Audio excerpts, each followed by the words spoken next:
Lição 13. Resistindo às sutilezas de Satanás. Introdução. Observamos em lições anteriores como uma batalha entre modelos culturais tem ocorrido, é a cosmovisão cristã versus o desconstrucionismo.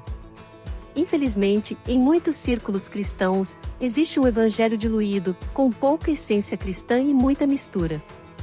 Hoje, veremos 4 maneiras de a igreja influenciar esse mundo e evitar cair nas sutilezas de Satanás. Parte 1. Comprometimento com uma vida centrada em Cristo. 1. Cristo, o Salvador. Todo ataque do inimigo contra a igreja tem a finalidade de negar a centralidade de Cristo. Na cultura mundana, qualquer verdade pode ser aceita, desde que rejeite a Cristo. Precisamos entender que não há salvação sem que a cruz de Cristo esteja erguida. Outras formas de culto, filosofias e ideologias passam a ganhar espaço quando Cristo deixa de ser o centro da vida.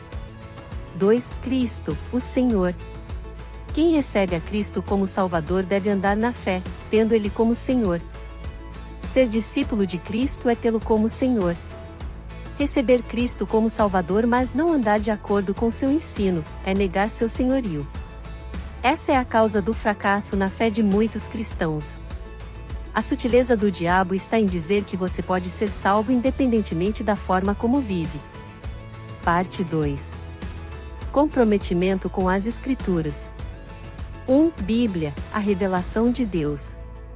Para os falsos mestres, a Bíblia encontra-se ultrapassada, precisando ser atualizada para a cultura contemporânea.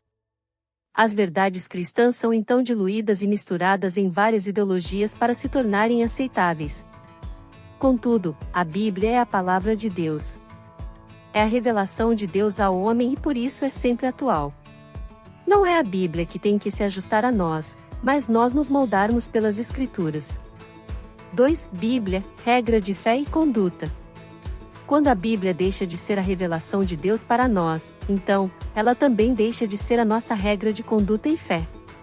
Para compreendermos a Bíblia corretamente, precisamos entender 3 fatores: o natural, o espiritual e o moral. Por fim, para extrairmos o ensino divino para nossas vidas precisamos observar o texto, interpretá-lo e aplicá-lo ao nosso cotidiano. Parte 3. Comprometidos com uma vida cheia do Espírito.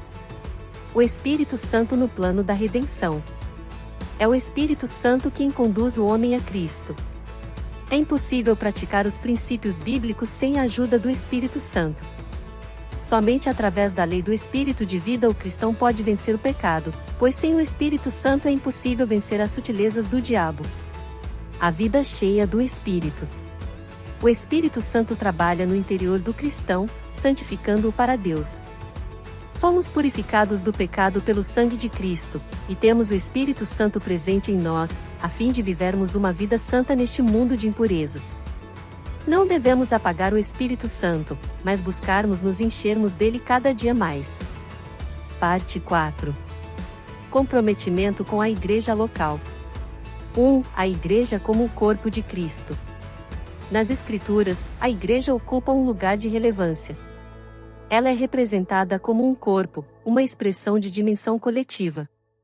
Assim como um membro separado do corpo humano perde sua utilidade, da mesma forma, um membro separado da igreja perde sua identidade. 2. O lugar e a importância de cada membro na igreja. A palavra igreja não se confunde com o templo. A igreja, portanto, não é um prédio feito do aglomerado de concreto, tijolos e areia. Ela é o corpo de Cristo. Biblicamente, cada membro da igreja, assim como no corpo humano, possui seu lugar e função. Um desigrejado é alguém que, por alguma razão, não conseguiu exercer sua função de membro no corpo de Cristo. Conclusão.